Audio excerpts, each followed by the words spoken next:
ಈಗ ಬಿಡದಿಯ ಟೌನ್ಶಿಪ್ ವಿಚಾರಕ್ಕೆ ಸಂಬಂಧಪಟ್ಟ ಹಾಗೆ ನಿರಂತರ ಹೋರಾಟವನ್ನ ಮಾಡ್ತಾ ಇದ್ದಂತ ರೈತರು ಆಕ್ರೋಶವನ್ನ ವ್ಯಕ್ತಪಡಿಸಿದ್ದಾರೆ. ಇವತ್ತು ಸರ್ವೆ ಮಾಡೋದಕ್ಕೆ ಬಂದಂತ ಅಧಿಕಾರಿಗಳ ವಿರುದ್ಧ ಕ್ಲಾಸ್ ತೆಗೆದುಕೊಂಡಿದ್ದಾರೆ. ನಿರಂತರ ಹೋರಾಟ, ಆದರೆ ರೈತರನ್ನ ಕೆಣಕಬಾರದು. ಯಾವುದೇ ಕಾರಣಕ್ಕೂ ಯಾರು ಕೂಡ ರೈತರ ವಿರುದ್ಧ ಕೆಲಸ ಮಾಡಬಾರ್ದು. ನೋಡ್ತಾ ಇದ್ದೀವಿ. ಇನ್ನು ರೈತ ಹೋರಾಟಗಾರ್ತಿಯಾಗಿರುವಂತಹ ಶ್ವೇತಾ ಪವರ್ ಟಿವಿ ಜೊತೆ ಮಾತನಾಡಲಿಕ್ಕೆ ಕರೆಗೆ ಸಂಪರ್ಕ ಸಿಕ್ಕಿದ್ದಾರೆ. ಮಾತನಾಡ್ಸೋಣ. ಮೇಡಮ್ ನಮಸ್ತೆ. ನಮಸ್ತೆ ಸರ್. ಮೇಡಮ್ ಏನಾಯ್ತು ಹೋರಾಟ ಇವತ್ತು? ಆಕ್ರೋಶ ಭುಗಿಲೆದ್ದಿದೆ.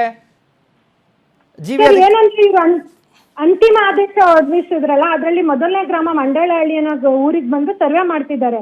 ಈಗ ನಾವ್ ಎಷ್ಟೇ ವಿರೋಧ ಮಾಡ್ತಿದ್ರು, ಇವ್ರು ಏನು ಸರ್ ಸರ್ವೆ ಮಾಡ್ಬೇಕು? ನಾವ್ ಹೇಳ್ತಾ ಇರೋದಷ್ಟೇ, ಅಂತಿಮ ಆದೇಶದಿಂದ ಯಾರು ವಿರೋಧ ಇದೀವಿ ಅವ್ರ ಹೆಸರುಗಳನ್ನ ಕೈ ಬಿಟ್ಬಿಟ್ಟು ನೀವು ಮಾಡ್ಕೊಳ್ಳಿ ಅಂತ ಹೇಳ್ತಾ ಇದೀವಿ ಸರ್. ಏನ್ ಹೇಳ್ತಾರೆ ಅದಕ್ಕೆ ಅವರು? ಅವ್ರು ಒಪ್ತಾ ಇಲ್ಲ ಸರ್. ಅವ್ರೇನಂದ್ರೆ ಫಸ್ಟ್ ನಮ್ ಭೂಮಿ ತಗೋಬಿಡ್ಬೇಕು, ರೈತರನ್ನ ಏನಾದ್ರು ಮಾಡ್ಬಿಡ್ಬೇಕು, ಇಷ್ಟೇ ಸರ್ ಅವ್ರು ಮಾಡ್ಕೊಂಡಿರೋದು.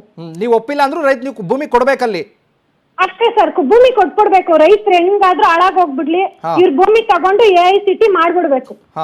ಇವತ್ತು ನೀವ್ ಎಲ್ಲಿದ್ರಿ ಮೇಡಮ್? ಈ ಅಧಿಕಾರಿಗಳು ಯಾವ ಕಡೆಯಿಂದ ಬಂದ್ರು? ಅಧಿಕಾರಿಗಳ ಕಳ್ಳಾಟ ಅಂತ ಈಗಾಗಲೇ ರೈತರು ಆಕ್ರೋಶವನ್ನು ವ್ಯಕ್ತಪಡಿಸ್ತಾ ಇದ್ದಾರೆ. ಸರ್, ಇದು ಬೈರ್ಮಂಗ್ಲ ಅನ್ನೋ ಗ್ರಾಮ ಇದೆ, ಅದೇ ಕಡೆಯಿಂದ ಎಲ್ಲ ಓಡಾಡ್ತಿರೋದು ಗಾಡಿಗಳು. ಆದ್ರೆ ಇವ್ರು ಬಂದಿರೋದು ಬೇರೆ ದಾರಿಯಿಂದ ಬಂದು, ಯಾಕಂದ್ರೆ ಇಲ್ಲಿ ರೈತರುಗಳು ನಾವು ರೆಡಿ ಇದ್ವಿ, ಯಾವ್ದೇ ಕಾರಣಕ್ಕೂ ಸರ್ವೆಗೆ ಅವಕಾಶ ಮಾಡ್ಕೊಡ್ಬಾರ್ದು ಅಂತ ಇವ್ರು ಬೇರೆ ದಾರಿಲಿ ಬಂದು ಸ್ಟಾರ್ಟ್ ಮಾಡಿದ್ರು. ಅದೇ ನಾವು ಬಿಟ್ಕೊಟ್ಟಿಲ್ಲ ಸರ್, ಯಾವ್ದೇ ಕಾರಣಕ್ಕೂ ಬಿಡಲ್ಲ.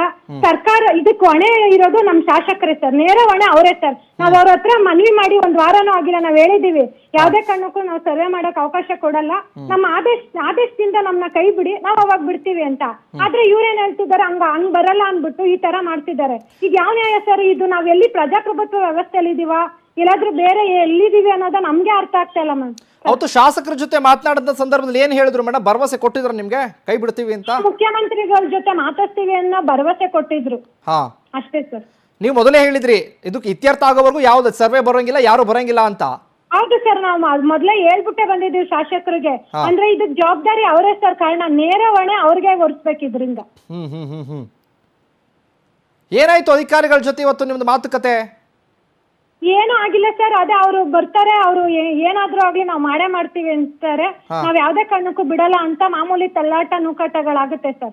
ಇದು ಇನ್ನ ಉಗ್ರ ರೂಪಕ್ಕೆ ತಾಳ್ಬಾರ್ದು ಅಂದ್ರೆ ರಾಜ್ಯ ಸರ್ಕಾರ ಎಚ್ಚೆತ್ಕೊಳ್ಬೇಕು, ರೈತರಿಗೆ ನ್ಯಾಯ ಒದಗಿಸ್ಬೇಕು. ಇದು ಇಡೀ ರಾಜ್ಯದ ಜನತೆ ಪ್ರಶ್ನೆ ಮಾಡೋ ಅವಕಾಶ ರಾಜ್ಯ ಸರ್ಕಾರ ಕೊಡ್ಬಾರ್ದು ಅಂತ ರಾಜ್ಯ ಸರ್ಕಾರಕ್ಕೆ ಮನವಿ ಮಾಡಿ ಮಾಡಿ ಸಾಕಾಗದೆ. ಇನ್ನೇನಿದ್ರು ನಾವು ಉಗ್ರ ರೂಪದಲ್ಲಿ ಹೋರಾಟನೇ ಮಾಡ್ಬೇಕು sir. Okay okay okay Shweta madam, power TV ಜೊತೆ ಮಾತನಾಡಿದಕ್ಕಾಗಿ ಧನ್ಯವಾದ ನಿಮ್ಗೆ. Thank you sir. ಇವರು ಕೂಡ ಹೇಳ್ತಾ ಇದ್ದಾರೆ, ನಾವು ಶಾಸಕರನ್ನ ಮಾತನಾಡಿ ಭೇಟಿ ಮಾಡಿ ಮನವಿ ಕೂಡ ಸಲ್ಲಿಸಿದ್ವಿ, ಅವರು ಕೂಡ ಮುಖ್ಯಮಂತ್ರಿಗಳ ಜೊತೆ ಚರ್ಚೆ ಮಾಡಿ ತೀರ್ಮಾನ ಮಾಡ್ತೀವಿ ಅಂತ ಹೇಳಿದ್ರು. ಇದೆಲ್ಲದಕ್ಕೂ ಕಾರಣ ಶಾಸಕರೇ. ಇದೆಲ್ಲ ಏನೇನು ಆಗ್ತಾ ಇದೆ ಇವತ್ತು ಆ ಭಾಗದಲ್ಲಿ, ಈ ಬೈರ್ಮಂಗ್ಲ, ಮಂಡಹಳ್ಳಿ, ಇತರ ಭಾಗಗಳಿದಾವಲ್ಲ, ಇದೆಲ್ಲ ಕೂಡ ಆಗ್ತಿರೋದಕ್ಕೆ ಕಾರಣ ಶಾಸಕರೇ. ಶಾಸಕರು ಸರಿಯಾದ ರೀತಿಯಲ್ಲಿ ಕ್ರಮ ತೆಗೆದುಕೊಳ್ಬೋದಾಗಿತ್ತು, ರೈತರ ಪರವಾಗಿ ನಿಂತ್ಕೊಳ್ಬೋದಾಗಿತ್ತು, ರೈತರ ಜೊತೆ ಇರ್ಬೋದಾಗಿತ್ತು. ಆದರೆ ಶಾಸಕರು ಈ ರೀತಿಯಾಗಿ ಮಾಡ್ತಾ ಇರೋದು ತಪ್ಪು ಅನ್ನೋದು ಇಲ್ಲಿ ರೈತರ ಆಕ್ರೋಶ.